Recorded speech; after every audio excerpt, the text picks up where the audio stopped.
Hold on. Your boy. Okay. But it's not for this camera. Not before that.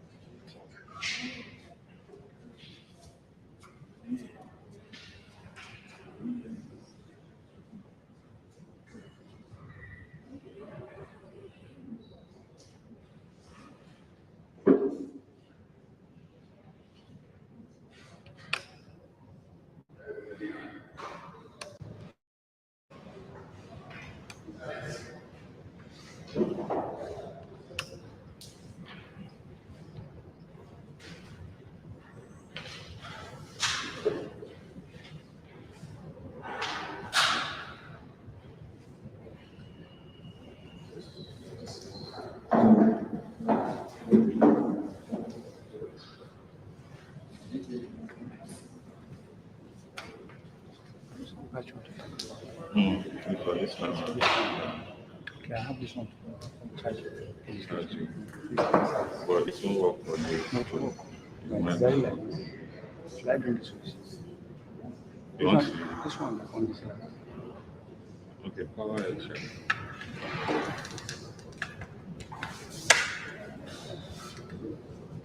I want to charge that this one. Okay. I want to charge this.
Life is amazing, is honest.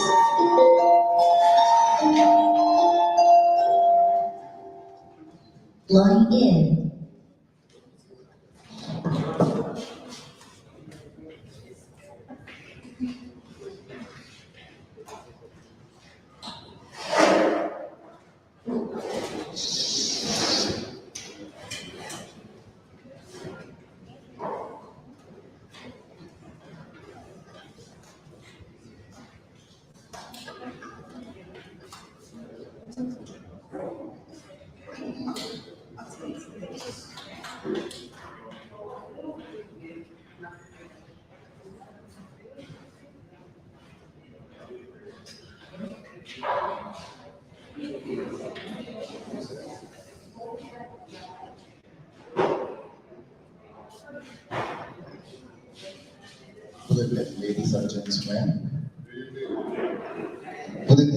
and gentlemen, it's so good to have you here joining us for this month's series of Business Excellence. It is a very great pleasure to have you here today this evening. Thank you all for coming. We are really sorry for starting behind schedule. We are so sorry. It's due to some technical glitches, and we believe that on this note we are going to move and fast track everything we are going to be doing this evening to make sure we achieve our main purpose of coming here. And on the long run, we don't waste any of our time. Standing before you is Ezekiel Oladejo is my name, and the Training and Logistics Officer for Strength Africa Limited. I'll be your host for this evening. Thank you very much. Please, can you just turn to your left and to your right? If you find someone there, just please introduce yourself to the person you're sitting with. Introduce yourself. And if you come with someone from your office, from your organization, I expect you're introducing yourself to that same person. So I would like you to turn back, look behind you, meet someone new this evening. Meet someone new this evening, just tell them welcome. You know what? I'll have to pick some people to tell me the new person they met. You know, when you are meeting someone for the first time, you need to know who the person is, what the person does, so that perhaps in the nearest future there will be some kind of synergy in business or anything you might want to do. So it's good you know the person you are sitting next to, and you can as well go an extra mile to get their contacts. You might be sitting with the next senator, the next governor, you might not know. So please, I'll urge us to please get up from our seats. In the next 30 seconds, meet someone new. Please, let's just be on our feet. Let's do that very fast. Meet someone new. Get up from your seats.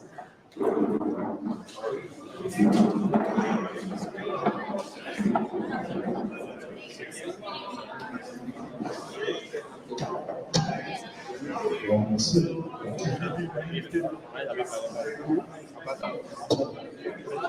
What do you do?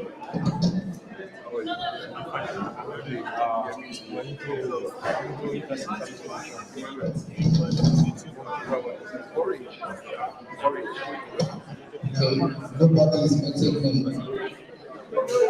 Nobody wants to know me.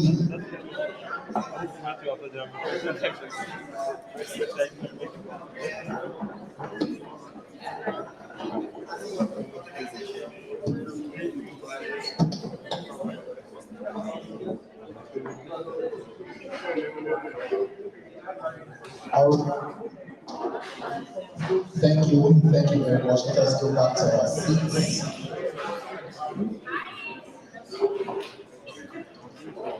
All right, let us go back to our seats. Thank you for obeying the simple instruction. Okay, so some people might be wondering business excellence. What is business excellence? Why excellence? We believe most of us that we are sitting here this evening, we are all business minded, we are all business oriented, and in some way we work with organizations, corporate organizations or what have you, where you have to make sure that excellence is one of the driving forces of the organization, so as to yield profitability and profitability and productivity in your organization. So if you are sitting here this evening, you are not in the wrong place, because what we want to achieve this month particularly, our theme is centered around building a culture of excellence. We'll be talking about how to foster workplace environment that supports and encourages continuous improvement. Also, we will learn that by building a culture of excellence in the organization, you create organizational capacity and a structure that empowers, focuses, and engages employees. This evening, we have a panelist who will be having later on this evening to share with us some ideas. First of all, we are going to be having the keynote address by one of our own, the convener of this event, I'm going to introduce him to us. He's no other person than Olusegun Taiwo Adepoju. So, permit me to read his profile to us.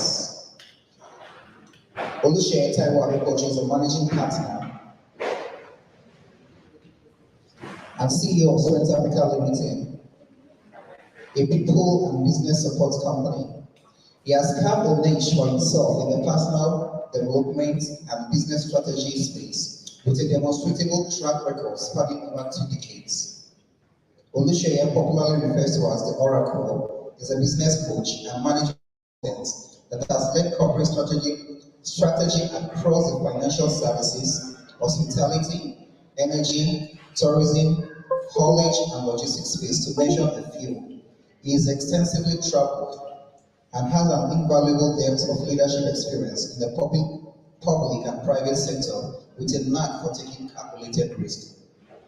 He has a business school Netherlands and a first degree in political science at the University of Ibadan. He also has a certificate in the science of well-being from the Yale University and Foundation of Positive Psychology from the University of Pennsylvania.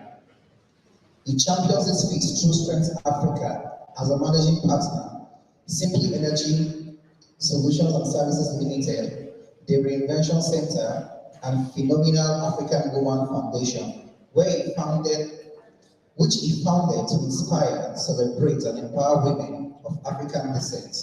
He is a member of Rotary International, Toastmasters International, and IDB Golf and Country Club, Abuja, where he enjoys playing golf. Mr. Olusegun Taiwo Adepoju, the Oracle. And come on, please hold for now. Mr. Olusegun Taiwo Adepoju, also known as the Oracle, is married with a beautiful wife. And let me tell you something. We are honored to have his beautiful wife among us this evening, Mrs. Aramide Adepoju. So, ladies and gentlemen, join me as I make welcome Mr. Taiwo Adepoju and Mrs. All right, Mr. Taiwo Adepoju, the Oracle himself. Okay, thank you for reading my profile. So, sometimes I write or read this profile. Essentially, is to know me. Okay, but I don't know how well you can know me, except you are probably also trolling or following me, or you are coming to any of the shows. But I see a few familiar faces that can talk to who Olusegun Taiwo Adepoju is. However, this is not about me. So first of all, I'd like to appreciate everyone for coming. And this kind of makes me overjoyed in the sense that when people have the knack, all right, and interest to develop excellence, it therefore means that our nation is clearly in the right direction. Now, today we're looking for long speeches, and I'm just going to be giving you an exploratory discussion on the subject matter for today. But before we even go there, let me even share some personal experiences.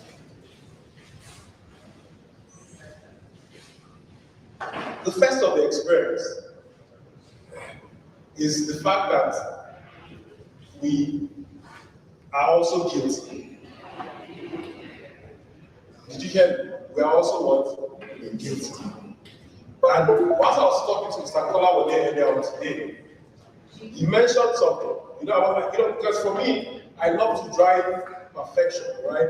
Or rather, I love excellence. So, standing beyond or a little bit behind the schedule, in fact, when your schedule is unacceptable, right? But the reality is that that's also the job.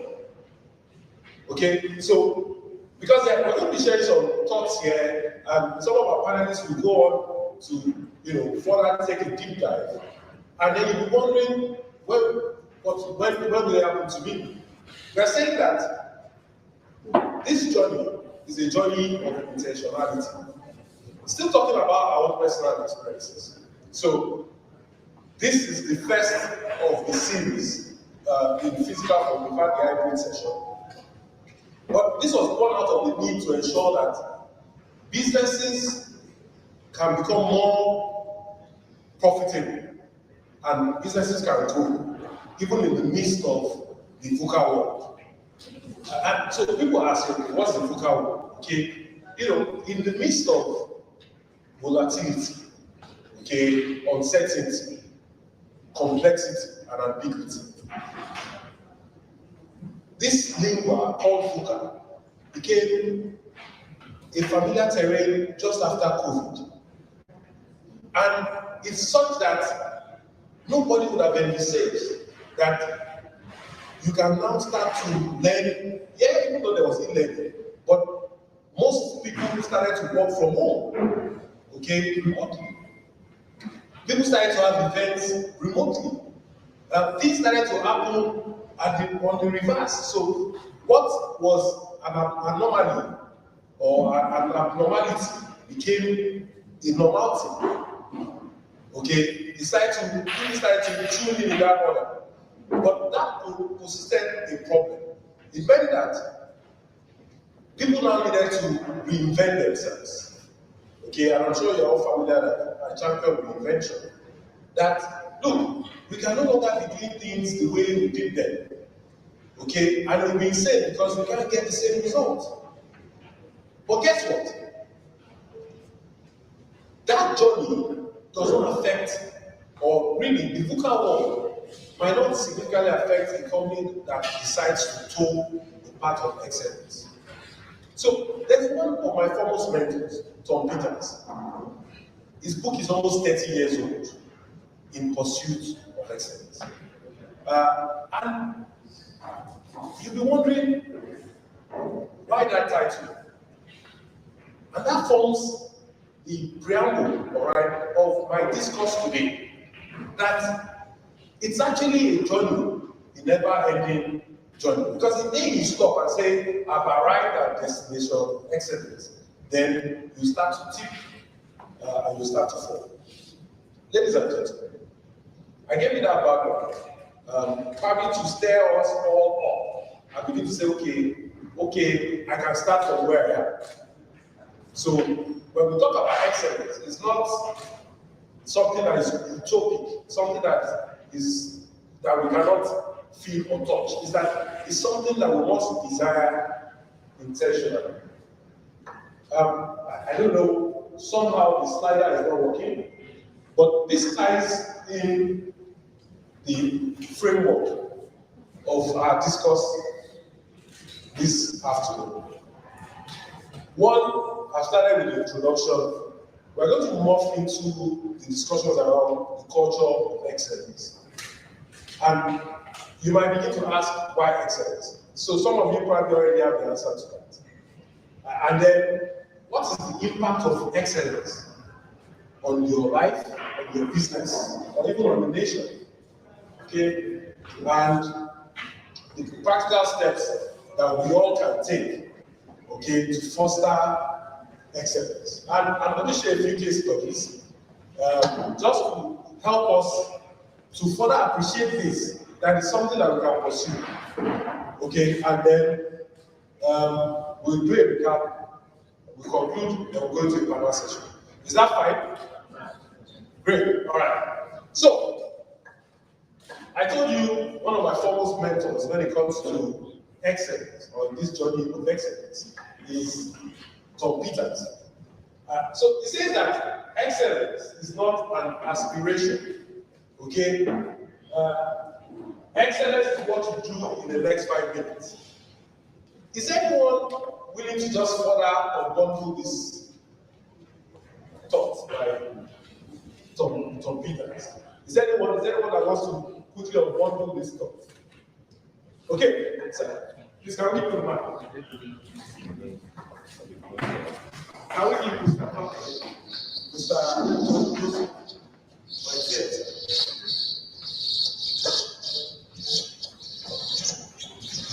Thank you very much. My name is Olu Joseph. I'm a Toastmaster.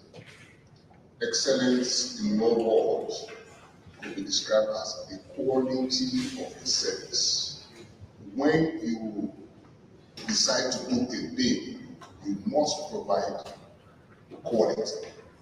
You must provide excellence. You must be intentional about whatever service, products, activity that you decided by yourself or you are assigned by your leader or a group. So excellence is not an inspiration. Aspiration, I agree with Tom Peters. It is about quality service. Thank you. Also, can we give you a round of applause? Has anybody here, please sit down, thank you so much. Has anybody here aspired to aspire? You know, so in those days of motivational speaking, you hear, I beg, please, I'm not ready to aspire to aspire. Okay? And that's essentially what Uncle Tom, Uncle Tom Peters, not Tom, was referring to, that it's not an aspiration. It's a journey of deliberateness, of intentionality, of purpose. And so when he wrote that book, In Pursuit of Excellence, he was like, you must come to that understanding, either individually, corporately, or as a country, to say, I want to pursue excellence. And he says something. He says that, and this seems a bit unusual. He says that excellence is what you do in the next 5 minutes. That means you must have a plan. All right? Remember, nobody goes on a journey without having a plan. Now, because this is not a typical classroom session, I'm only supposed to just share some thoughts around this. I'm not going to bore you with unusual slides. But typically, if you wanted to come in for like a masterclass session on business excellence, one of the first things that you probably want to start to think about is what model do I want to deploy? And there are a plethora of models, business excellence models, okay, from Shingo, okay, to Kaizen, the Kaizen, the Toyota way, continuous improvement, Lean Six Sigma, the Green Belt, and all of that, all geared towards quality service or quality improvement or excellent delivery of service. Now, those models are things that if we were in that master class, we would have been, drilling down or to further get a better view as to what or which do I want to apply. Now, for every model, there must now be what we call framework. Okay? So, like I said, if you decide you want to go by the Shingo model, or you want to go by the Kaizen model, or whichever models, or even the total quality management, whatever model you want to run with, you must have a framework. And in that framework, usually what we have is there's a foundation. For every framework, there's what we call a foundation. And after the foundation, there are things we call enablers or critical key drivers. And then we have what we call results. Why is it important to have results? You cannot embark on the journey of excellence and not expect results. You must set those goals. You see, that's why Tom Peter said, that's what happens in the next 5 minutes. Because you know that if you start to do this over time, almost like Aristotle, that says that excellence is what? It's not what? Are we familiar with that quote? That excellence is not what we... What? No. Aristotle. He talked about excellence. He says it's about what we constantly do over time. So it's part of our habit. So you can... What? Okay, great. Practice doesn't make up the yeah, but the idea was as to, guys, you must be deliberate about this job. I hope I've not lost anyone in this my talk. I hope I've not lost anyone yet. Okay. All right. So Next one, the definition. So I have to put on my glasses, okay? So as a business thought leader, an executive coach that I believe firmly that the culture of excellence is actually a mindset game. You know, I was reviewing whilst I was preparing for this, that have you noticed that some businesses are not shut down, notwithstanding the economy? And have you also noticed that there are some times when people want to embark on certain projects, they would rather not have Nigerians run those projects? Have you wondered that there are mechanic shops, but there are auto mechanic shops, and most of the successful ones are run by expatriates? Have you ever wondered that, guys, that thing called recall, has it ever happened in this country? Okay, you know what recall is? So we mistakenly produced a batch of cars, and we found out that these cars are likely to explode because of the wrong fuel. So a company, I'm not advertising for them, would make an announcement to say, peradventure you bought any of our cars or this particular model from 19 so to so, please return it back. We would fraud you or will make some revenue. But look at me now, we one. So we had that same challenge. And you're going to see why I'm exposing myself, even our company. We sent letters out. The event is supposed to hold for 3 p.m. There was a time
is a norm. It now becomes the way people perceive, the way things, are seen around you. It becomes the rules. that guides how you play. So when you say we will not do this, you started that journey of excellence. Okay, so these are like I said, this event, you'd have said, oh, we're supposed to start at the dot of 3, right? But we didn't start at the dot of 3. Okay, so we'll go back, we'll evaluate the process now because it's a journey. Yes, we can cry about it, but we will be intentional about the next event in April. Alright? Alright. So now let's even take this journey further because someone is asking why the culture of excellence. There are several reasons why excellence is critical. I've told you we have post the COVID expectations and all of that, and the VUCA world as it were. It's become clear that the only businesses that can become or remain in business will be those businesses that will differentiate themselves by upping their games a notch higher. So, you hear this thing about ordinary and extraordinary is just one word, the extra. So we're saying, everyone here, one of the things that will give us the greatest joy is that as you live here, you are adding that little extra.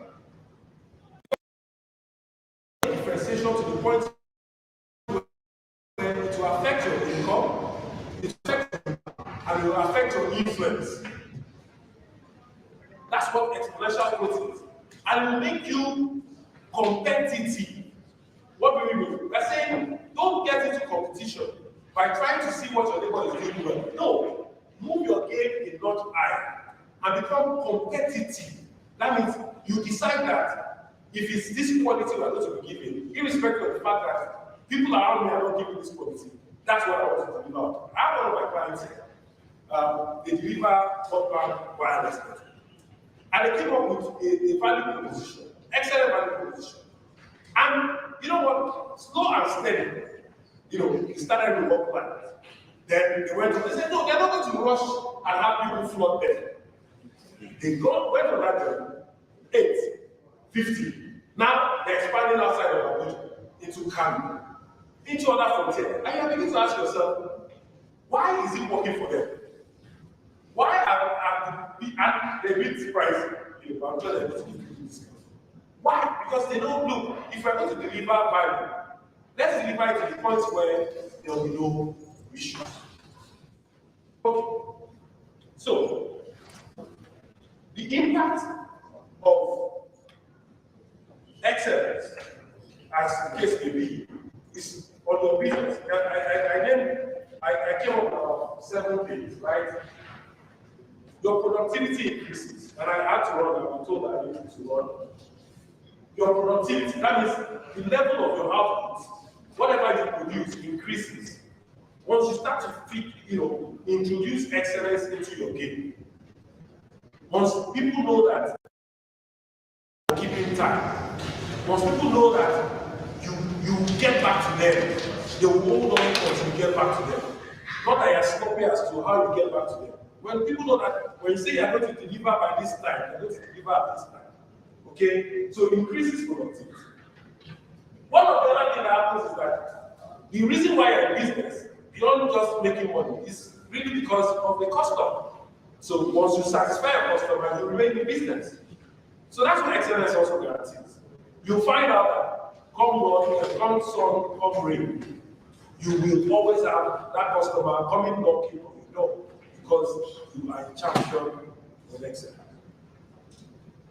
Also, you realize that there's what we call, I can't really say, greater innovation. Now, once you start to do something over time and you do it in the presence of mind, what naturally happens is that somehow you become dexterous. That means you can do it unconsciously, flawlessly. Now, once you become dexterous, your body and nature abhors vacuum. So what naturally happens is that you start to get ideas. And these ideas means or leads to improvements, and that's what we call innovation. Okay? So they are putting your creative juice to them. The other thing that happens is that your reputation, like I said, remember our letters went out, and the MD called and said, hey, this is what not you. When your food goes out, when your letters go out, your proposals go out, when your promise or you are delivering service or you are delivering a product, when it goes out and there's a flaw, will your customer call you back to say, guys, I think there's an error, please can you check again? Or will they say, oh, don't mind them, that's the way they are? We're talking about reputation. The other thing is that, you see, the reward for work is what? More work. As you begin to make more money, and I hope that you're able to translate it to having to touch your team, what naturally happens is that the morale is boosted. Everybody else has this buoyant confidence. They're excited. You will know. So like this event now, if we're not doing what we ought to do, then we probably also gather there. So that's what happens also when we go on that journey. Now, notwithstanding the initial cost to deploy to instilling or pursuing excellence, after some time, you don't need to do it all over again. Let me explain. We created systems, systems out of the way we do our work. So, for instance, when we want to do a letter to say the ministry or the departments or agencies, particularly with regards to the product, we created a template. We got it right once, even though it took time before we got it right once. Okay? But we don't have to do that letter again and again. What does that mean? We reduce cost. Because even a rookie can go and send that letter as a web. We standardize our products and portfolio to the extent that there's no ambiguity as to this is what this means. That's what we're talking about excellence. It's like you go into a McDonald's. It's the same way. Okay, I have a reason why I call it McDonald's. Because at least everybody should have heard about McDonald's, right? But we have also local examples which I can also relate to. For those that are in Abuja, and without trying to advertise, there are a couple of people that dispense you understand.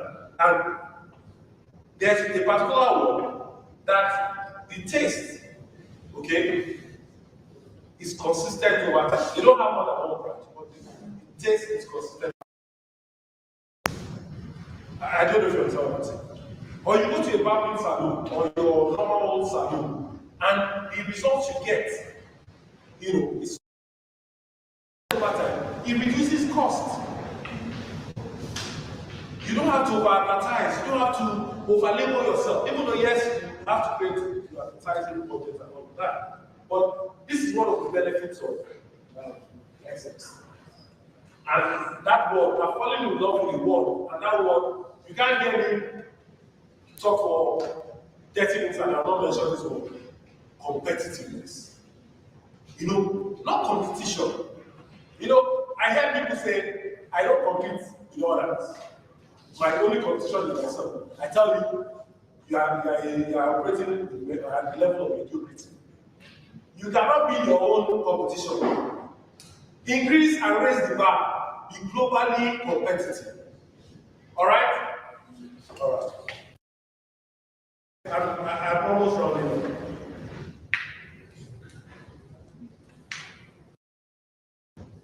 There are practical steps you can take. Because I'm sure a lot of people are saying, okay, what must we do? And, the practical steps we must do, particularly for organizations, is the fact that we must embrace our individual strengths. We are uniquely gifted. And until we start to play at the level of our strengths, that's the only time we can start to express true excellence.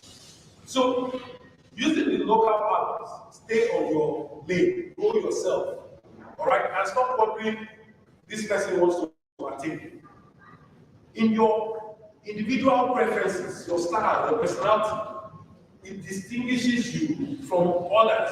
So when you try to be like someone that you are not, you have actually drawn down, you've taken back, several steps. So we're saying embrace, your individuality.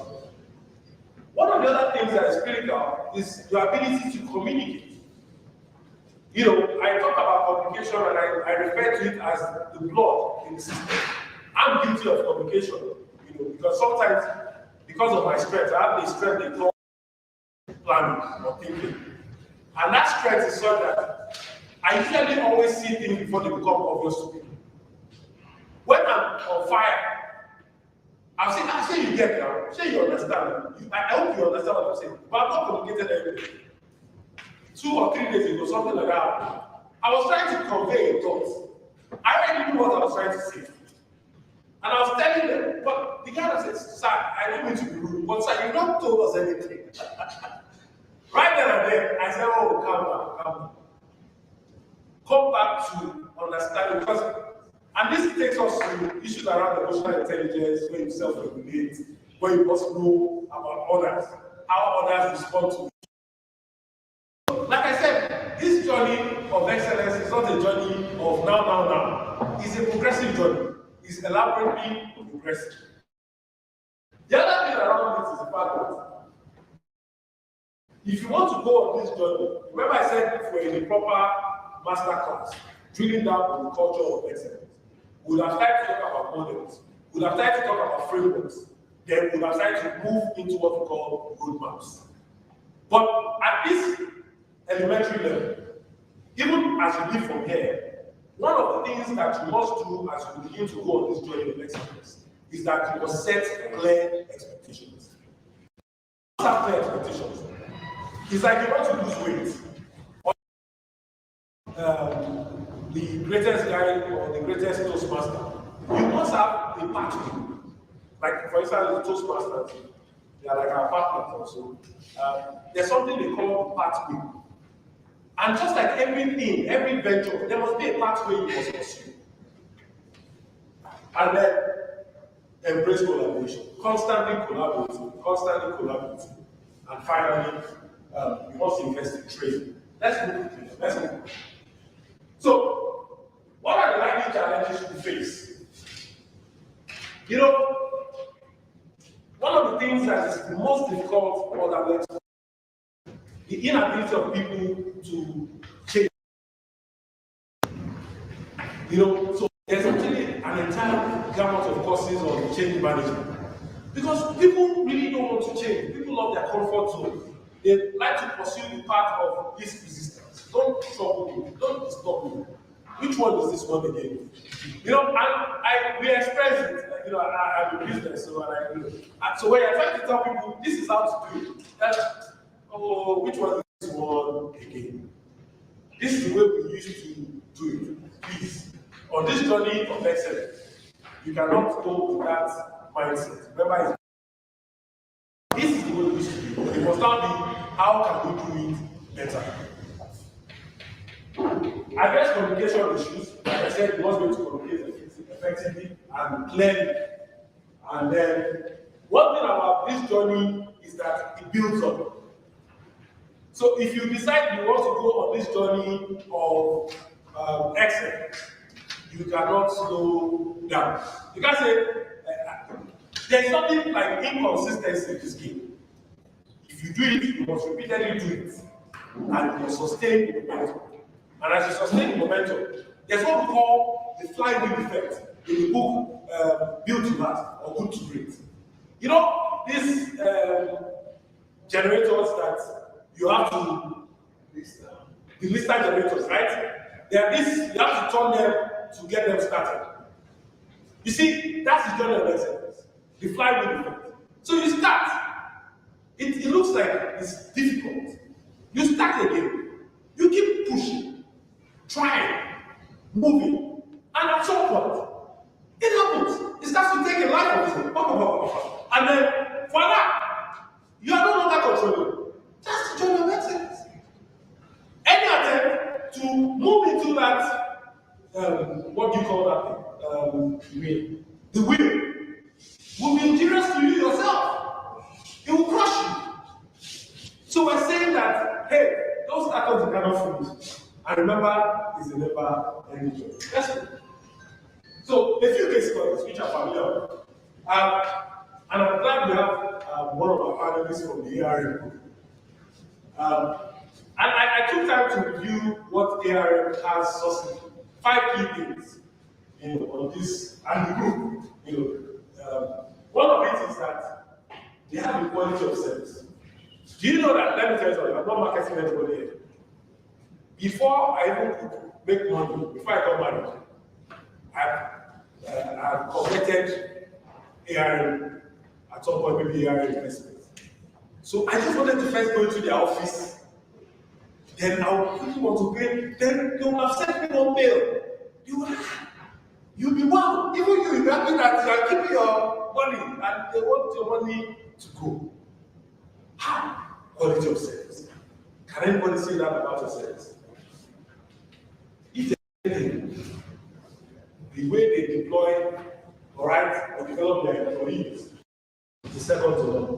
So like today, we sent the request to say, you guys come now. Not only, some of the organizations will say, well, can we send one person? They say, no, how many people can we send? That's what we're talking about. And then innovation, constantly innovating. They don't make noise. When I sat down one of their analysts, they broke down the investment plan. And by the way, anybody here should have an investment plan. However, whether in pensions, I also have prepared they are building up on that journey. But I needed to profile a company that has done this not in 10 years. Not in, by saying companies that are good to great, built to last. You can't do this game and not focus on customer. Because the only reason why you're in business, really essentially, ultimately, at the end of the day, it's the customer. If the customer decides to stop doing the business with you, then you have no business. Alright? And then corporate social responsibility. No matter how people have been doing it individually, you call it charity or something, institutionalize it. And don't make it famous. Make it into a system, create a system. You see, the failure of some of the things we do is that we are by emotions. Create a system. Okay, so let's move to the next. Dangote. Alright? If there's anyone that is a major giver, it's Dangote. He says, okay, I don't want to, so he created Dangote. Right? Now, looking also at the Dangote group,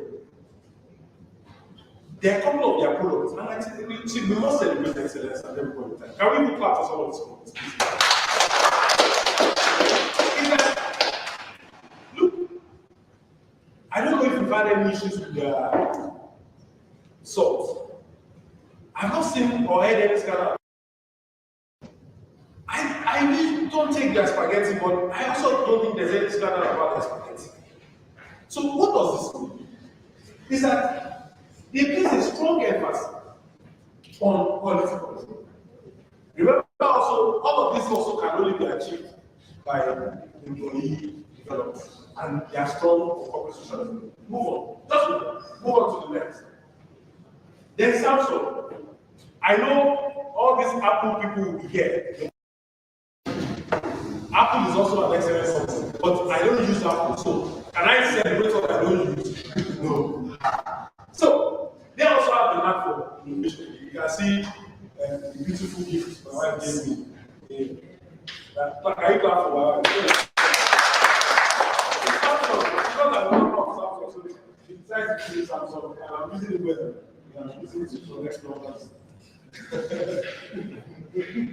have what we call customer development. Move on. Now, just so that you think that it's all this big companies. I don't know anybody in the room. Okay, I think they become business for that something. Okay, but look at Domino's pizza. You get into Domino's pizza. They first commit to you and tell you that if you don't get your product in XYZ, you might have to pay. I know they fail on some of those promises, but the one that amazes me the most is, particularly in Lagos. So, the residents at GRA, just next door is Michael where you have to come to. And if you place your order, the way they deliver promptly, without hesitation, is such that even though they're not here, you see what we're talking about reputation, I can tell you if they will deliver, they will deliver. And they know, let me tell you something. Just also like some place I use here in Abuja. Once it's like, maybe they close around 10. By the time it's 8:30, they stop taking orders. Because they know they can't deliver. But you see when they have put their excellence in, unlike others, it's that time that they want to, and they know they cannot deliver. So, don't promise deliver. Innovation. See, all common innovations. Move on. And then technology. Are you using technology or technology is using you? That's the question you ask. So, I'm almost finally. Key techniques. Excellence. Just so that we are just joining, and you heard that this guy has been talking for a while. I've summarized it. The first thing is that excellence in mindset. So, we must build the culture of excellence. And it starts with what? With the mindset that values quality, innovation, and continuous improvement. The second thing around that is it's all about leadership. But leadership is overrated. We are all leaders. So you can be leading from where you are. Okay? So some organizations have sent some of their team meetings. Some business owners are here. It's to buttress the point that everybody is a leader and everybody can drive this journey of excellence from wherever they are at. The other thing is employee engagement is essential. It's also part of that communication fabric we're talking about. If your people are not engaged, if you don't put them to work, then after some time, you'll be, become slack. And like that flywheel that we talked about. As your momentum grows, then you are up for danger. Continuous improvement. So I said there's one word you hear me talk about every 30 minutes, and that's competitiveness. But there's also another C word I talk about, is continuous improvement. You must constantly improve yourself. In everything you do. Alright?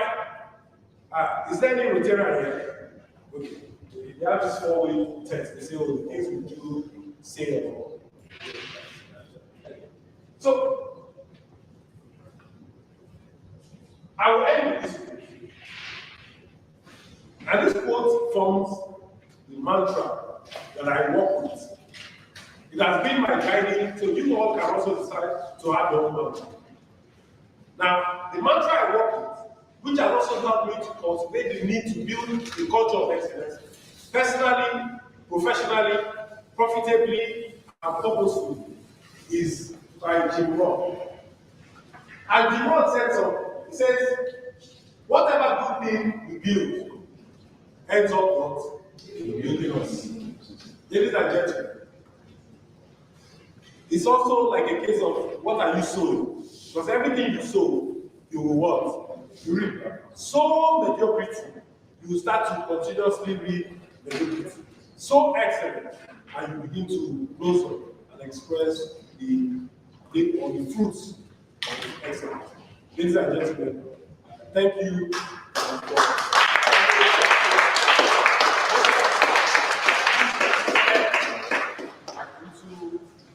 This journey of building a culture of excellence. Mr. Ezekiel. So, as a Toastmaster, we have to wait for the MC to come before I walk away. Those are also the ethics of the game. If you are doing a presentation, you must wait until the anchor, whoever it is, comes to be elected. So, sir, thank you for coming.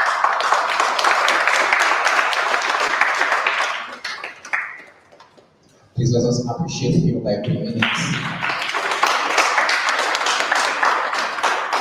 Thank you very much, Mr. Taiwo. Thank you very much, the Oracle, for such a wonderful delivery. At some point, the slides are not going to come to an end, but thank God your system brought it to an end. Thank you very much, sir, because I know if we should leave you from now till tomorrow, you will keep talking and keep talking. Thank you very much, sir. And on this note, we'll move straight to the panel discussion. And in doing that for us, I would like to introduce the pilot who will be chairing the panel session discussion series. His name is Kolawole Ayobami Kehinde. He's a managing principal and chief executive officer of Rose Window Consulting Limited, a business management and educational consultancy service provider. He is an alumnus of the University of Ibadan and holds first and second degrees from the Department of Educational Management with a specialty in educational policy and planning. He has worked in the financial services and management consulting industry spanning over 15 years, functioning effectively in the retail, commercial, and public sectors. He is a faculty in Sweden Arica Limited. He is a current chairman of the Abuja branch of the Nigerian Institute of Training and Development, a member of the Institute of Corporate Administrators, and an associate of the Nigerian Institute of Marketing of Nigeria. Over the years, Kolawole has been involved in developing and facilitating management training ranging from business processes, process management, organizational dynamics, market analysis, business sustainability, growth and change management, leadership and strategic and performance management in both public and private sectors. Kolawole Kehinde is passionate about personal development and was the first president of the Topaz Toastmasters Club. He is a writer and an author of 2 personal development books, namely Take Charge of Your Time, Take Charge of Your Life, and the second book, 20 Secrets Successful People Hide from the Rest of Us. Let me rephrase that. 20 Secrets Successful People Hide from the Rest of You. Currently available on Amazon, and is also a prolific speaker, a public speaker rather. Other interests includes public advocacy, community development, and traveling. He is married with 2 children. Please join us with welcome Mr. Kehinde Ayobami to this side of the hall.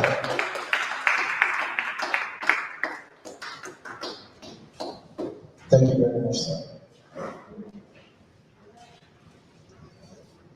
To join him on this session this evening, we have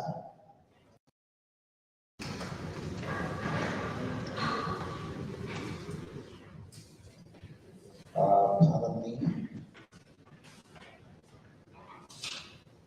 We have Temitope Bayo Motu Jesse. Temitope Bayo Motu Jesse is a graduate of English from Babcock University and a master's degree in business administration, MBA, from ABU Zaria. She is a member of the Chartered Institute of Securities and Investments. Temitope is the Abuja Regional Head at ARM Pension Managers, PFL Limited. She has over 60 years of experience in the pension industry as a wealth manager and advisor. She has a vast knowledge of pension administration, sales and relationship management, financial planning, and business strategy. She has been in leadership position for the past 10 years, and she currently leads a team of 36 people. She is a wife and a mother of 3 wonderful girls. She is also a Christian and lives an exemplary life as such. Please join me this evening as we welcome Mrs. Temitope Bayo Motu Jesse.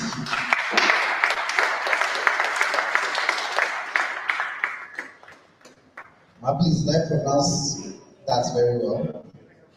Motu Jesse. Motu Jesse, all right. Please Please, let's appreciate her again.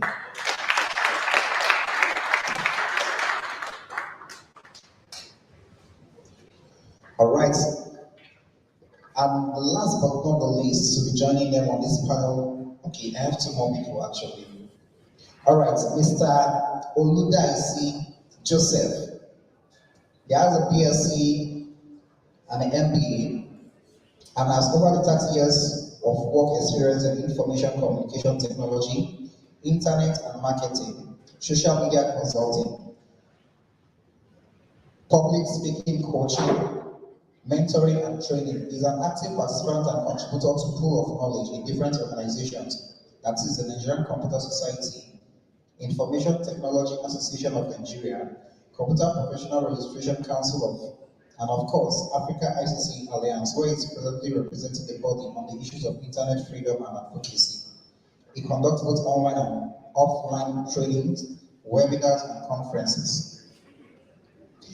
He was one of the trainers on the Google Digital Skills that operate within 29 countries in Africa. He has already trained thousands of job seekers and small business owners within Nigeria. He's a certified trainer with Rabington Media in conjunction with Facebook USA on the project Boost Your Business with Facebook, where he trained thousands of small business owners and entrepreneurs. He's a well sought after public speaker and leader. He's a member of the Toastmasters International and current director, Area 30, District 94, Division E. He was a former club growth director, former public relations manager for Division E, and past president of BAM Professional Toastmasters Club. He's a certified competent communicator with over 200 competencies in the last 6 years through the Toastmasters system. Mr. Joseph operates with different partners across Nigeria, USA, the United Kingdom, Australia, Malaysia, Dubai, Egypt, and South Africa. Without further ado, please join us in Sydney as welcome Mr. Oludaisi Joseph. I can see we have two Toastmasters on the panels already. All right, so on this note, we'll just kickstart from here. So, Mr. Kennedy, over to you, sir.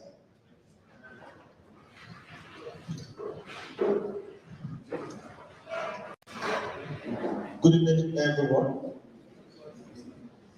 I'm staring at the screen there, and interestingly, I'm looking at the screen and I can see a word called Gonza. Can anyone give me the meaning of the word Gonza?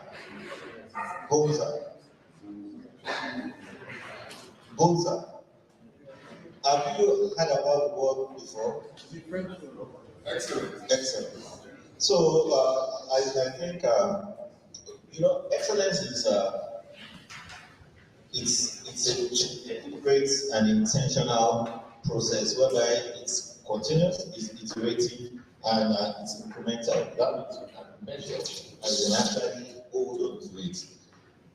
Also, the fact that people talk about excellence as something that is more like a static endpoint gives us that vague feeling of the fact that excellence is something that is achievable and you can always go back to sleep. From the presentation of Mr. Lucia, you see that excellence is a continuous improvement process. So it's not an end, but it's a destination. So today we will speak about, from the wonderful panelists we have here, we're going to talk about how and what they think about excellence and how it impacts people, it impacts process, it impacts performance, and it impacts productivity. And I think that's what the house is also looking for, because we are seeing a diverse house of young, energetic, exuberant, and ideal-centric, or poised for growth individuals in this space. So before I start, I would like you to give yourself a round of applause, because you've decided to speak. And also, you know that on a Friday in Abuja, coming to the program between 3 and 6 is quite tempting, and you would want to do that for anything. So please, a round of applause again for you. Sitting very close to me, to my immediate left is Mrs. Temitope Bayo Mojo, right? Okay, and she's the regional head of ARM Pension. So if you don't know, ARM Pension is one of the most excellent pension houses in Nigeria. And not just only pension acquirers, PFAs, I mean pension fund administrators, and they cater for all manner of people, whether you are self-employed or whether you are working with a regulated organization. So she will be bringing her insights on what excellence is and how excellence can be attained as a people and as an organization. And to my far right is my also the regional director of Toastmasters International. If you've been hearing about Toastmasters, or if that name has been popping up, it's a public speaking, it's a leadership and communication organization that's over 125 years old and started in America. In fact, most of the presidents in the United States of America go through this program before, and when they have been nominated, and when it becomes sure that they're going to lead that. So you can see that we've brought people, we've brought panelists that are in finance, that has to do with business, and we've brought people that has to do with people, brought someone that has to do with people. So we'll be having two major dimensions into our speech today, and I will jump straight into it. I said something earlier on that I said that Mr. Shea said we live in a VUCA world. But I also said that according to Peter Drucker, we live in a world whereby there is overwhelming complexity, tremendous competition, and lightning communication. So at this, you need to wonder, how do we attain excellence as a people? How do I attain excellence as a leader of people? And how do I attain excellence as an organization? So talking about people now building culture. What does building a culture of excellence mean to you, and how do you see it benefiting organizations and their stakeholders? Thank you very much. It's a pleasure being here. I just want to say welcome to everyone of us, and I hope these are insights for events that are going to happen today. So when you talk about excellence, the first thing that comes to your mind is just people start from a particular place to be excellent in something. It takes a practice, it takes consistency, it takes sacrifice, it takes courage. And when you talk about now excellence is an organization, that means that for an organization to be, then there are going to be a lot of people involved in that. And it's going to be the teamwork, which is very, very important. Everybody must be able to think, plan, and move at the same space to be able to achieve that organizational excellence that we're talking about. So for us, generally, yes, when I look at it, I'm like, bringing it home, the practical knowledge. I manage a team. I think roughly now I've been a regional manager for like 3 years. But before that, I was a team lead. And I grew around, and I started from being a receptionist in the office. I was employed 2006 as a customer service, and I grew up to that space. And what would make that to happen is because there's something that people are saying. And as a subordinate at the entry level, you must have shown something in yourself that people will see, and this is a symbol of excellence. You give something to somebody to do, and you deliver on time. And when it comes to delivery, it's about go and bring a pen, and you get the pen. This is pen. That's not delivery.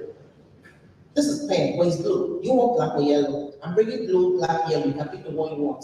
You've delivered excellently. You've given me, you are not even making me to go back to give you other options. And that's what excellence is. So if you want to deliver anything, when you talk about organization, it's a practice, it's a courage, it's a teamwork, it's a deliberate decision of a set of people that align in their thoughts to give that organizational structure. So what you're trying to say is that excellence has to do with growth that is measured in an articulate way. It's a growth that is measured in an articulate way, but it's much more. It's more than the growth. It's not that when you know growth is when you get to a certain level. Excellence, there's no measure for it. You keep going, you keep learning more, you keep doing more. You can't say this is an achieved. You don't achieve. The only time you can stop being excellent or being excellent in what you're doing is when you're there. If you're not, you still have more to do, and there's always a room for more. There's always somebody. I think Mr. Shea mentioned something that you're not being competitive. When people say you're not competitive, I am very competitive. I'm a salesperson, so I'm very, very competitive. I look at other regions who's doing better than I am, and I want to beat them. They must not be better than the only female in my team, actually, the team of 6 men. So they can't be better than I am. I must be the best. So I must always chase that path and be like, yeah. What's this person doing? What's this person in South doing? What's this person in Southwest doing? So I change that. So excellence for me, you can't stop. You have to continue being, you have to continue to deliver at every time you have it. So what you're saying is that competition is good for business? Yes, it is. You can't stop. I don't know why somebody will say I'm competing with myself. What's yourself? Yourself is where you put yourself. But when you look at yourself, okay, I'm here right now. Maybe it's good for me, but that's not what I want. I want more. So if you're competing with yourself, you're not competitive right now. I don't think that's it's not good for you. Thank you very much. I've had one today. Said if you compete with yourself, you might be short-circuiting yourself. So compete with your competitor. I think that's the great one. This question is about leadership, people. What role does leadership play in building a culture of excellence, and what are the key leadership traits that can contribute to success? Going to the fact that you are currently the regional director for Toastmasters, and I know that Toastmasters in Abuja have over 12, over 13 clubs, and have a diverse participation from people in their 20s, that you call the Gen Zs, and the traditional people you call 60s. So what role does leadership play in building a culture of excellence? I'd like you to speak to that. Thank you, Mr. Moderator. Good evening, everybody. Good evening. Excellence and leadership go pari passu. You cannot attain any excellent level that you desire or is placed on you if you are not showing leadership. And what is leadership? John Maxwell said, the leader is that person who knows the way, goes the way, and then shows the way. So if you want to be a leader that will show excellence, you have to do what? You have to know. Knowledge comes first. What is expected of me? Then you show it, you do it. For example, today is my club meeting day. Today, in fact, this call is supposed to be our meeting day, and this bonza you saw on the wall there is the word of the day for today. But we have to move our meeting to another hall. By 3 p.m., I was in the hall. A member of the club cleaning the hall and setting the table and the chair. I'm not the sergeant at hand whose job is to come early and set up the place. I had to show excellence. I'm the area director. Yet, I arrived early and set up the place. What am I trying to do? I'm trying to show leadership. I'm trying to show excellence. I'm trying to show what example for those who are just starting out. So are you saying leadership is personal? Leadership is both personal and official. Personal in the sense that when you realize that you need to show excellence, you need to show example, you need to lead by example, then that's personal. Then those who are coming after you, now they're looking at you as the area director. What are you doing? Do you come late to meetings? Do you come late to the office? If you're a leader at your workplace, you're an area manager, you're a staff, and you come to office late, what example are you going to be doing behind? So you are not showing excellence, you are showing mediocrity. When you come late or do short, less than what is expected of you. So excellence and leadership, they go hand in hand. You can't separate them. And I see a lot of young people, they read leadership books, they want to become leaders, but give them a small assignment. They can't, they won't. In fact, they will complain. So I tell us that if you want to be a leader, put your leg in the water. Put your leg on the ground. Do the basic work, the dirty work, and then you'll be, remember I said you were just the receptionist, like Ellen Press. You know, she was a receptionist, now she's a professor, yes. She started from the front desk, and then that leadership began to show gradually. And here you are. General manager, area manager. Please, let's put the hands together for that. So over the years, she has shown that the leadership quality in her, and she has been consistent. Or to say, be intentional. So if you are here, you're working for a company, working for an organization, whether they are paying you or not, be intentional in your service, in what you are doing. Somebody somewhere is looking at you.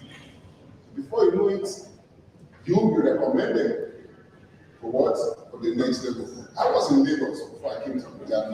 I've been around for 23 years in Abuja now. I was a marketing officer in the company. Guess what? I was the only one that had an MBA in that team. An MBA degree. All the rest of my team, they have first degree. But I'll be at Abuja by 6 a.m.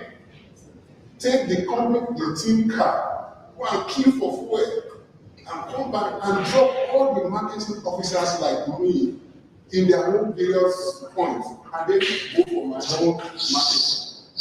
One day, the head of marketing called, told you, we're opening an office in Abuja. You are the person that showed.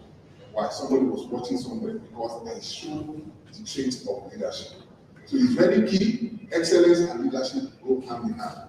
And for you to be a leader, you must serve. Same thought as I said. A leader is someone who does not create followers, creates more leaders. Thank you very much. While we are still on the leadership thing, I've also looked with so much introspection why our Gen Z and the Generation X want to start their career at the top.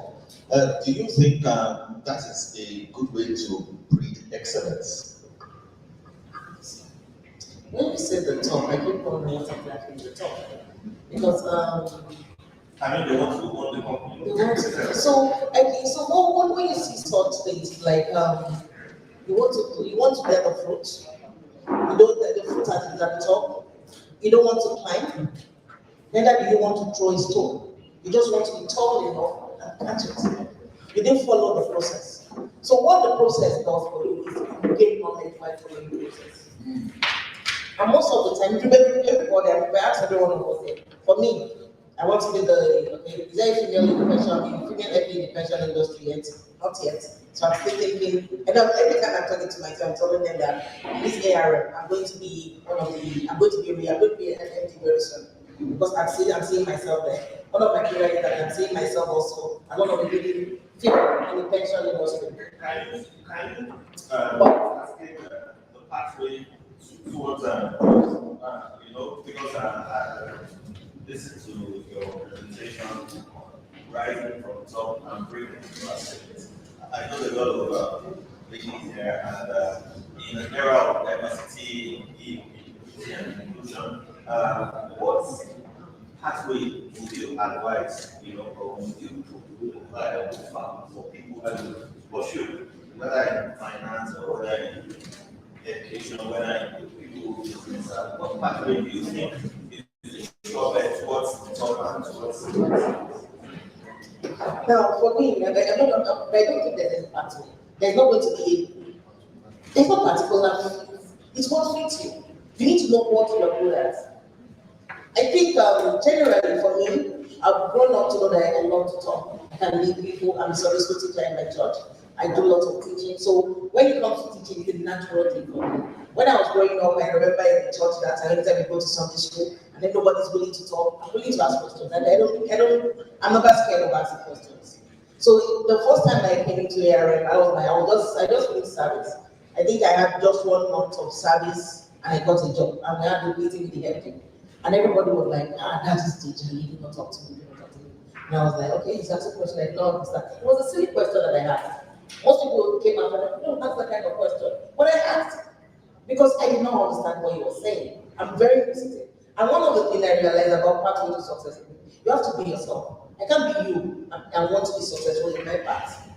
Some of us are going to be doing business.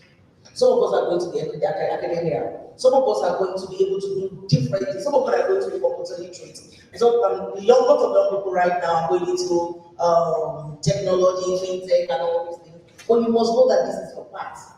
And one of the things that there is going to be several options, and there's going to be several forms.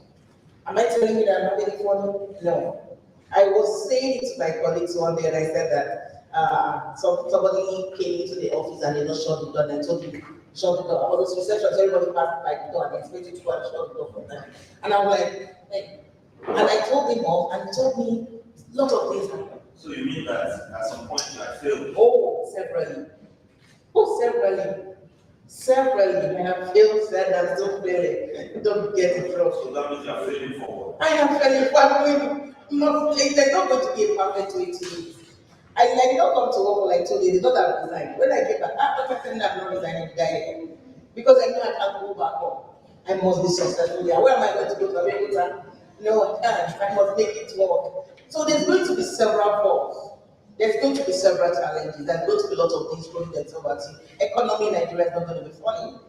You're going to have competitors. There are going to be days that you're not going to win. There are going to be days that you're going to pray and give it your best. But that day is not for you.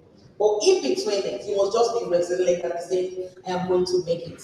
I don't know, I saw this banking company's testimony during the week.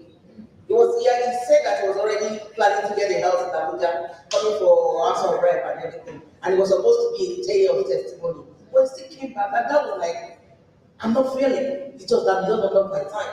So we're going to have there's no pathway in the way to success. So that means they said that there are no unreasonable goals. There are just unreasonable timelines. You want to speak to that? Yes, I believe that there are pathways to success. Pathways. And one of the ways is for you, I hope you guys are with us, right? One of the ways to success is for you to look for a mentor. Hello? And I hope you are going to have questions for us so that we can. Mentorship is key. You cannot go far without having a mentor or mentors, as the case may be. Some are very close, they're going to be close, some will be far. In fact, you can travel so far to go and meet your mentor. Now, the organization that I represent, Toastmasters International, that was started about 99 years ago, actually 99 years ago, believe in mentorship so much. Why? When you are starting out, you don't know the steps to take. So a mentor will be assigned to you. This is how things are done. You want to deliver a speech. The four basic structure of a speech. Most people don't know, but I can speak. Who have been speaking? Well, let me show you. The mentor will show you the first thing you need to think about is the topic.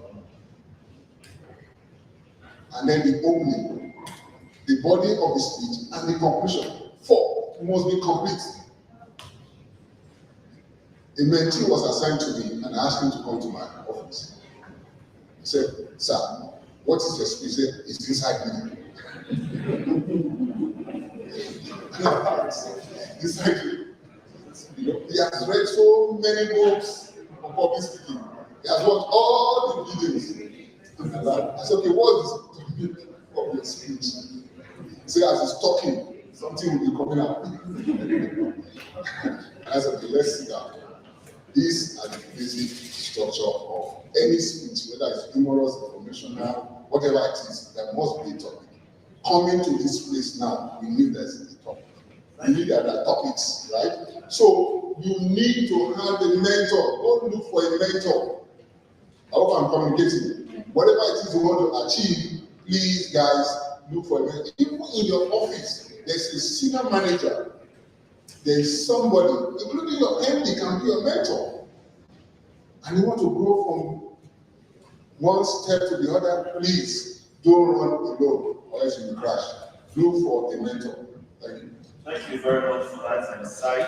And talking about mentorship, what role, and looking at, I've had, I think when Mr. Sher was speaking, he said one of his mentors was actually outside and never seen him. How many of us have mentors that don't know that we're their mentees? And now, what does technology, how can we leverage technology to make sure that we get the right mentors and maybe role models for us to help us and China business? I think you can say that. So when you talk about with the use of technology, there are some people that you have to follow. I think for me, I have this advert insights on Instagram that I follow. And all the time they're talking about how to make money, how to invest, and all these things. There's going, I mean, when you talk about mentor, there's going to be diverse mentors, depending on what you're looking for. Some of them might just be on lifestyle, some of them might be on investment, some of them might be on leadership. So with the use of technology, I think we don't have any limitation. Instead of going into Instagram and be looking for all those normal things, I mean, things that people look for things. On Twitter, on Instagram, or so on Facebook, look for things that will educate you. Yes, you might never see that person. I'm thinking one day I'm going to get to Harvard, but yes, I might not. But I'm part of the alumni. I follow their law school to even know about the financial laws and all those things. And I know that a lot of us have to go into get 1 or 2 studies and all those things. So there are a lot of things that we can study from, apart from the people that we see. One of my great mentors is the one that's my direct boss. He has actually helped me and taken me up anywhere he's going to. But that is the one I can see. His own limitation is still his own mentor. But some of the other people that these are joint knowledge that is being added together. And from such things you want to read, you want to understand them. One of the other ladies that I actually look for is I watch lots of movies. I don't think anybody has said the Pope, the lawyer girl, or something. Has anybody said that?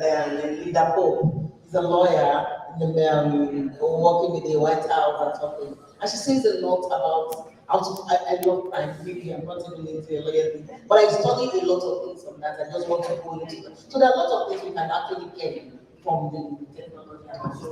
Thank you. From what you have mentioned so far, most of quite a substantial attribute to your growth is that it's skewed towards personal development and all of that. So how much should we focus on personal development, and how can personal development increase our desire, our drive towards excellence? Personal development, you can't run away from it. If you don't grow, you know what's going to happen to you? You'll be dropped.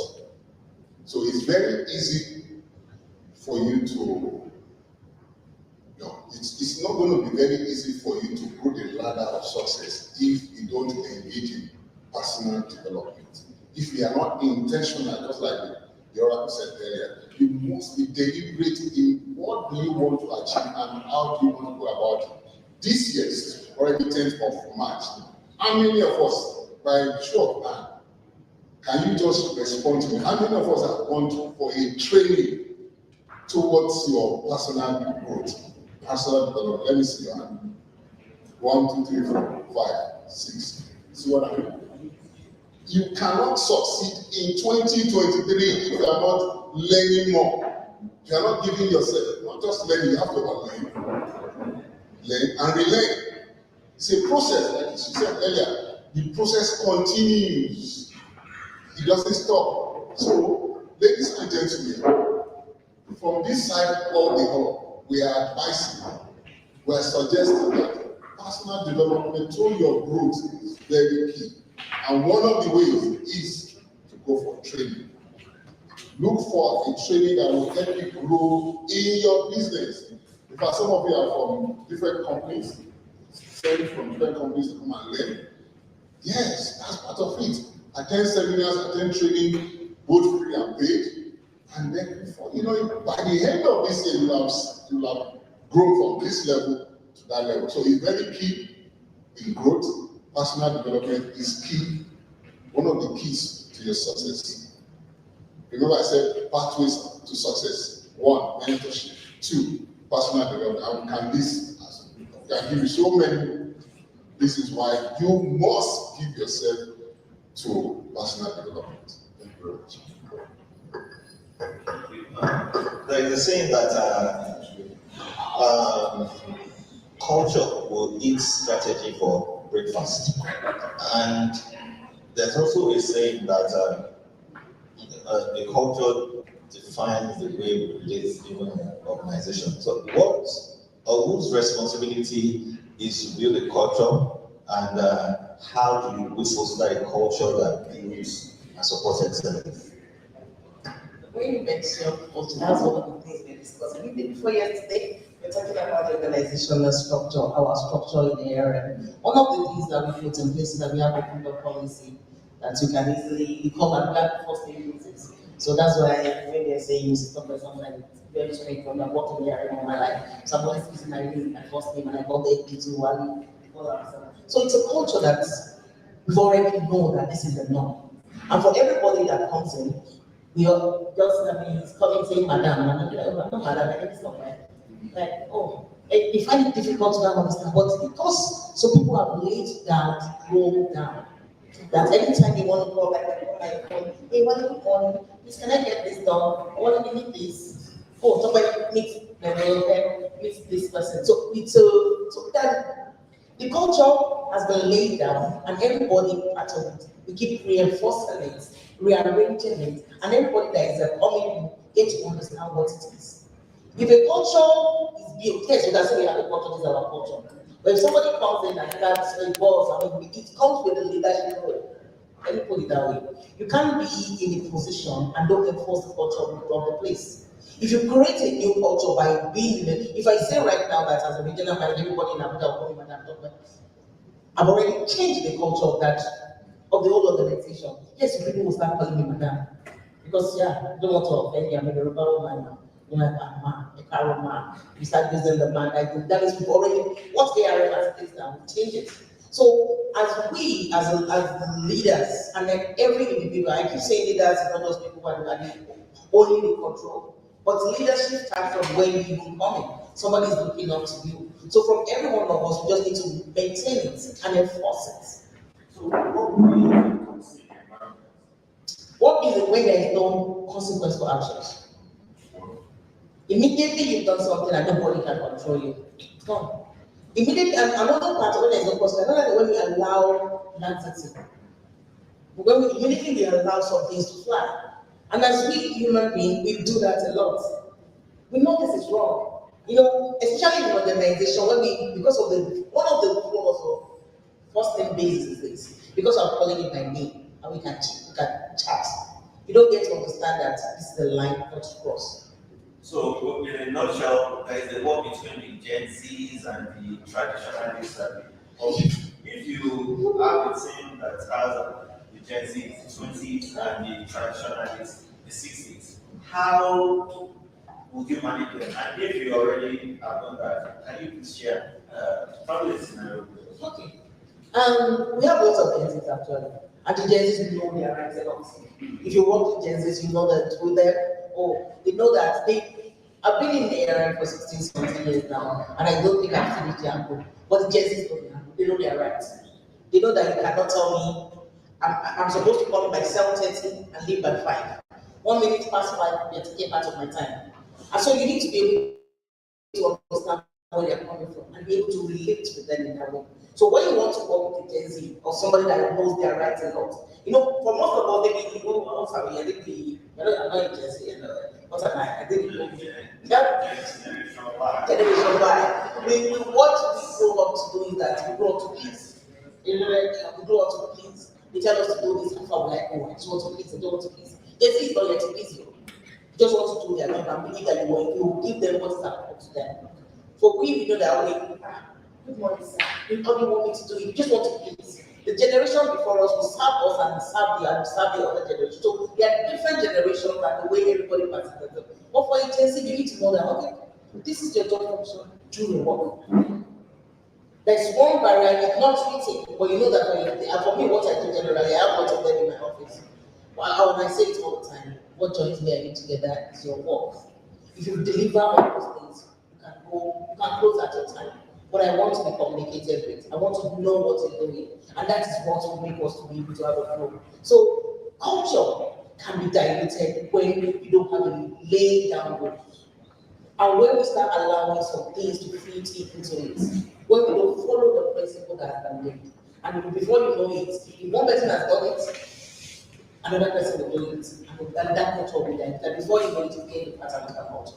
Thank you very much. From what you said, what's some of the things that keeps an organization toxic? Because I know consequences for actions, and leaders must understand and must be able to lead along the generations. And that means that leaders should also be people that will continually give themselves to continuous learning and improvement. So there will be questions for 10 minutes for the audience. So if you have questions that you want to raise, just signify by raising up your hand. I'm sure Ezekiel would note that, give you that mic at the appropriate time. So, Mr. Joseph, you want to say something? So I needed to add my voice to what I almost got out. Somewhere, right? Yeah. Okay. Now the Toastmasters system, we have culture, we have way things, we have way to do things. For example, I have some Toastmasters here.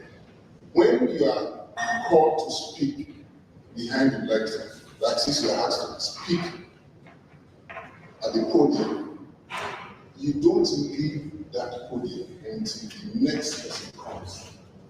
As a culture, then you shake hand, then speak with. Toastmaster is a please. Let me demonstrate it. This is the podium. So let's welcome Toastmaster Abdulkarim. So I have to wait for him. Handshake, and then I leave the stage for him. It takes over. Thank you very much. So there's a culture there. Whether I'm almost 60 years old now, he's in his 30s. It doesn't matter, he doesn't have to go straight. He must come straight, handshake, and I leave the stage for him. For 10 minutes, 5 minutes, whatever time he's giving. And he waits until the next person comes. So it's a culture that has been developed over 99 years. So when you come in as a member, you sit there. The culture is there. The rules are there. So organizations must set the rules.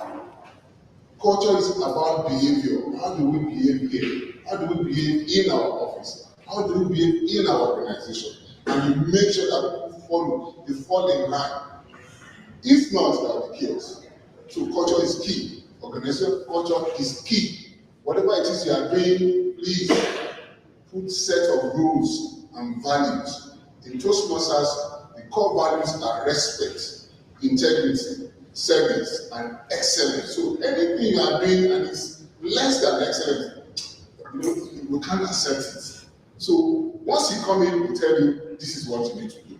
So, ladies and gentlemen, in your business, create rules, create culture. How do we dress here? How do we walk here? Thank you very much. Thank you so much. And the final question has to be on Mr. Shea's last presentation. Also, you mentioned that excellence can help you increase your income, improve your impact, of course, create influence and make you competitive. And for somebody that likes competition, do you agree with all this? Very, very well. A typical example I'm going to give is that I have my colleague in Southwest. He's a typical Yoruba man, but when it comes to performance, he's bringing in billions on a monthly basis. When I come in and I'm telling my people, we have a morning meeting, and when I open my dashboard, the only person I go to check is him. Is he doing more than me? Why is he doing more than me? And it's my best friend, he calls me his girlfriend. And why we are so close, we are very competitive with each other. And one of the things is that I can't look beyond where I've already passed. So you are an advocate of healthy competition. Of course, you can't make a competition that of course you have to be healthy. Because by the time you start going malicious, you are only even affecting your own health and you're not going to be able to give results anymore. But the result you are looking for has to be a result that makes you happy. One of the things about success is this: when you get there, you feel good about yourself. Every end of the morning, I look at my performance. Right now, this morning I checked it. Well, funny enough, the salary makes you to live. You're in Nigeria. And the perks that come with it, the respect that comes with it. It's not just about the money sometimes. I told somebody to get their person, I told them, don't look at the money. If you look at the money all the time, you will not even get the money. I wonder that's one of the things I'm going to tell everybody today. I'm not going to tell you that it was all rosy. Before I became the regional manager, I was not the most senior person in my team. I think I was the second to the last. We have a team of 7 people. But because all the time I was assisting, I was showing myself, and I was always there for my senior colleague. He would give an assignment and I would take it up, even though I was not the most senior. I was never the most senior. When people they always say it. We are here before, we are here before. They were here before me. So it was not that I deserved it. But the day I walk up to you and I'm going to apply, they asked me, okay, they are not talking about performance, it's leadership. Everybody I told I was going to apply for that position, nobody told me go and apply. I told somebody from Lagos, that's not what they are looking for. I said I was going to apply. I did it. When I finished the first interview, I was crying. I would like to. I was crying, but it was 2 hours interview. End of compliance, end of this, with that. I was like down, everything was coming from the left and right. So but I know that by the time they call me for the second one, okay, good. I chance some people, I came for the third one again, I was like, okay, make it 2 people. And that was when the confidence, that was not the day I was told to apply. It was this family that I was talking about that told me to go and apply. And every time they were always applying for anything at that time, I was applying. They were looking for somebody in Southwest, I'm applying. They're looking for somebody, I was not there, but I was applying, and I keep telling them, I'm going for the knowledge. They should just know I'm there. You need to show yourself, nobody's going to show you. You know what you have in yourself. And if you wait for somebody to show you, sister, brother, you're not moving. So you need to just show yourself. And somebody there will know that you're there. And by the time you're speaking, you're gaining more. Even if you don't make it that time, you've learned something. So you are never failed. So that's it for me. Thank you. Thank you very much. A round of applause for the time. I would like to throw the questions and throw the floor open to the audience. Do we have questions? Oh, fantastic. There is a young man. Could you please stand up? Do we have a microphone over there? Okay. And who are you directing the question to?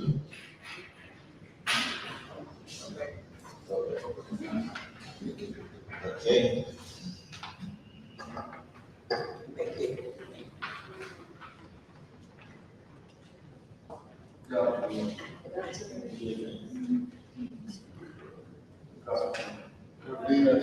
Can actually hear you. Yes. My question is, how do you operate in an organization where excellence is not a priority? And when you try to give your best, other people are threatening that you are going above God, it's like a threat to them. How do you operate in such an environment? That's a, yeah. Immediately you asked the question, an example came to my mind that some times ago, my boss was not around. Like I said, I was not even senior. And I was told to, he didn't even give me the mantle to even do anything. It was just like I'm always taking the front. And I did that thing, and I thought I did it fairness according to what I thought. One of my mottos is to be fair, be just. And I'm always saying be fair, be just in whatever I do. So and I did that in all, but the 2 people that I was trying to help, turned it against me. And they were reporting me that she did this. So you are always going to have that situation that, yes, the people around you at that particular time may not see your good as being good.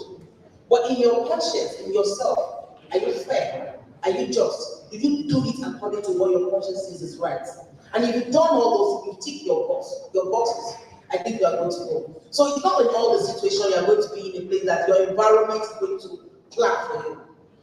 There's going to be time that nothing is going to work. But in all that you've done, make sure that you are just, you are fair, and you've done it according to the rules that you're taught. That's it for me. Thank you. Thank you very much. Any other questions? Don't be shy. Okay. Please give the young man at the extreme. Please, where's the microphone? Okay.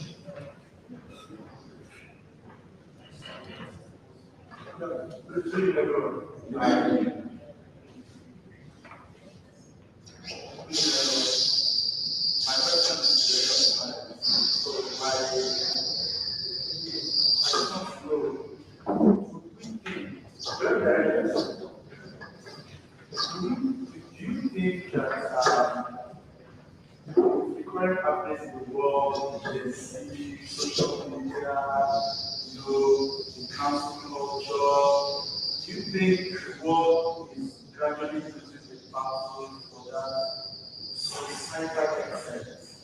Because you can't have organizational excellence if the society is wrong. I was really not developing these moral influence, bankruptcy, and that. Do you think, if you think so, what do you think is the way forward? Because I'm having a bigger picture. There's very little that I can say down to professional, personal, and if you think so, what kind of norms to address that situation? If I understood your question very well, the society has gone bonkers, yet we are looking for excellence among the youth, the whole, and everybody. Though the society is, as it were, in disarray. On social media, wherever you go to, you see people misbehaving, and we are still looking for excellence in organization. Yes, remember that the society starts from the family. Our family first. So what are we as parents, for those of us who have kids here, who are parents or who are married, what kind of value are we inputting in our kids? Because this will determine what these kids are going to do outside. Let me give a practical example. When my daughter was in secondary school, so we attended a PTA meeting, and there was an issue. The father said it was issue of corporal punishment. When I grew up, when I was a child, they would flog you, seriously. I don't know what's happening nowadays. And the parents said, please, principal, don't flog my child. And I had to come out. I said, I have just one child. I said, this daughter of mine, if she messes up in this school and she's not disciplined very well, I will come by myself. I will do the needful. And some of the parents say, no, don't teach, don't touch my child, don't flog him. I said, why? Flogging the child will not kill the child. It's a debate still going on. I don't know if they do that in schools now, whether they still flog children. I think that stopped. So what do you think will happen to these children? You want to sit down and dialogue with your child? No, don't do that. As far as I'm concerned, this issue of moral decadence starts from the family.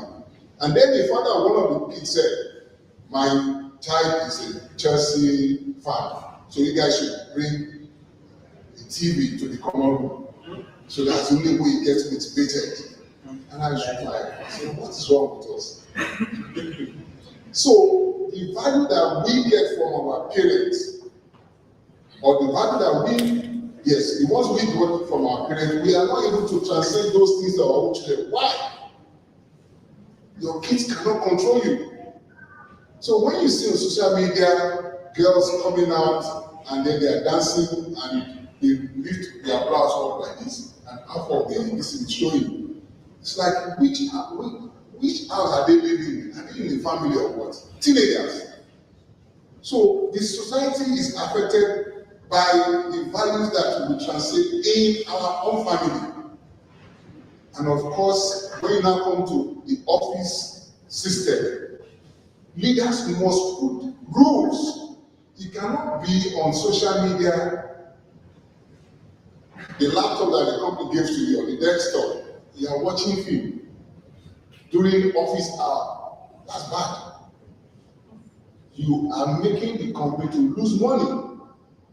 So excellence comes it must come from the leaders down. It must cascade down from the leaders. So in our organization, we don't allow what we see in the society. We don't allow those heroes in the society to reign in our companies, or else the customers will run away. They won't come and patronize it, because all the people we have there, they are not serious about their business, they are not serious about their assignments. This morning, downstairs, my office is actually on this floor. We got to know that there's money in the ATM machine. And everybody, including the security, the cleaner, everybody runs to the. So who is going to stay at his desk? Including me, I was on queue with all these guys. They paid their bills. And I look at this, there's problem there. Why? The society has actually affected all of us. The government has affected us. How can we run the government, the country without cash? If you have told me 5 years ago, in this my lifetime, that this what is happening right now will happen in Nigeria, I would say it won't happen. In my lifetime.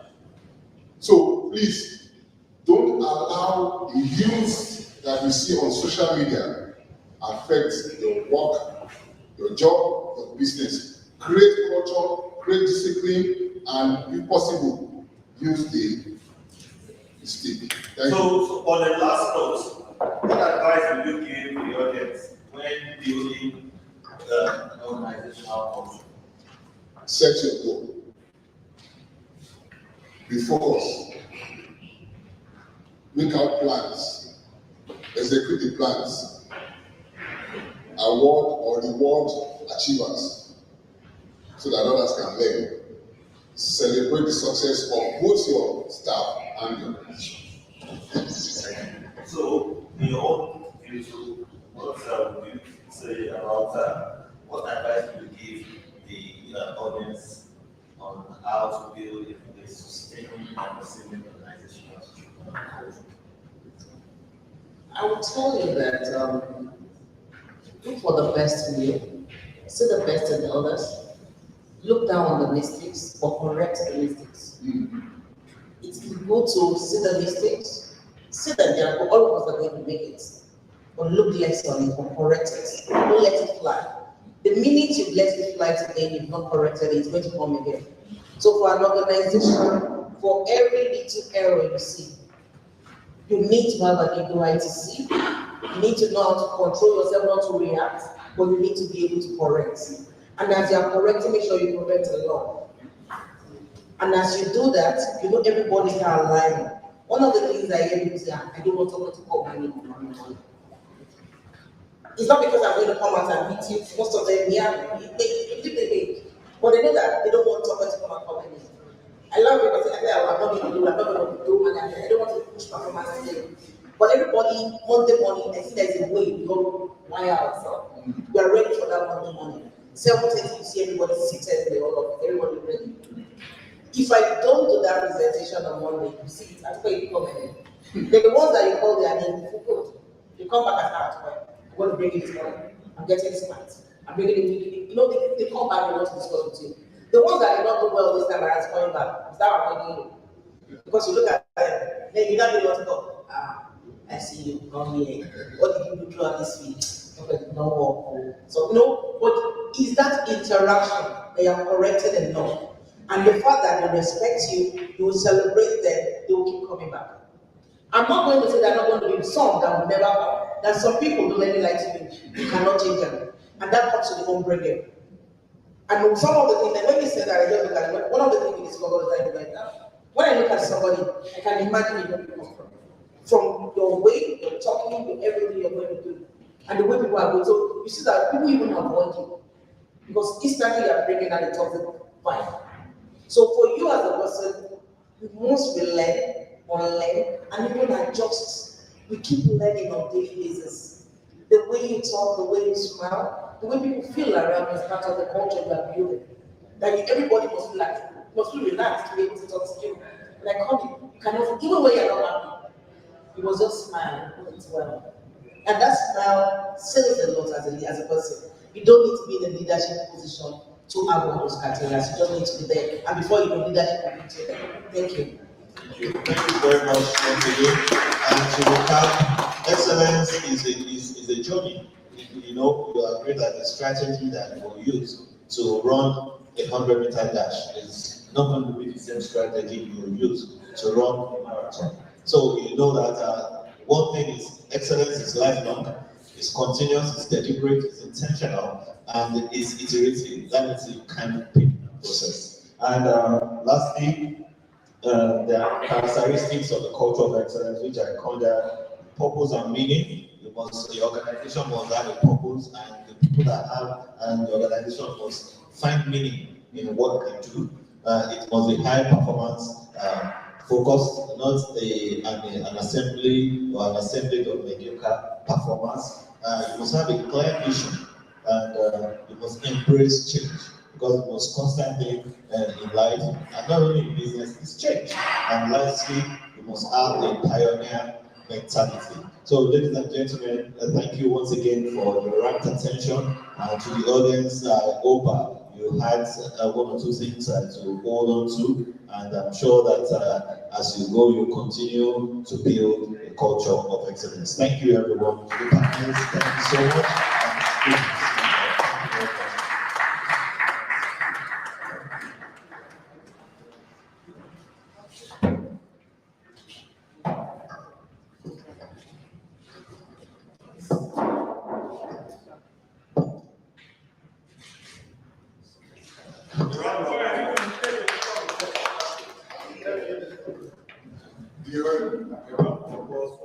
Who has comes to the stage. A round of applause. Don't be nicer with your handshake. Which one am I going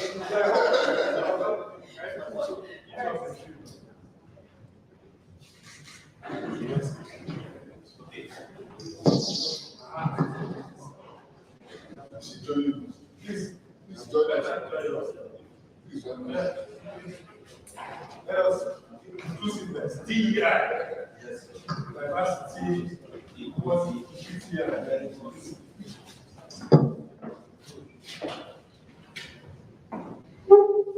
Everybody say excellence. Excellence.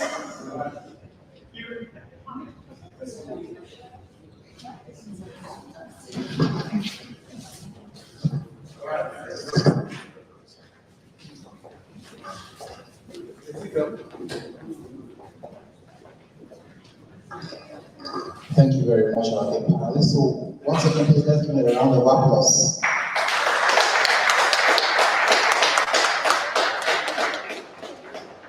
All right, thank you very much. And to our wonderful panelists, we say a big thank you. We can't thank you enough for this wonderful delivery you've just done to given to us this evening.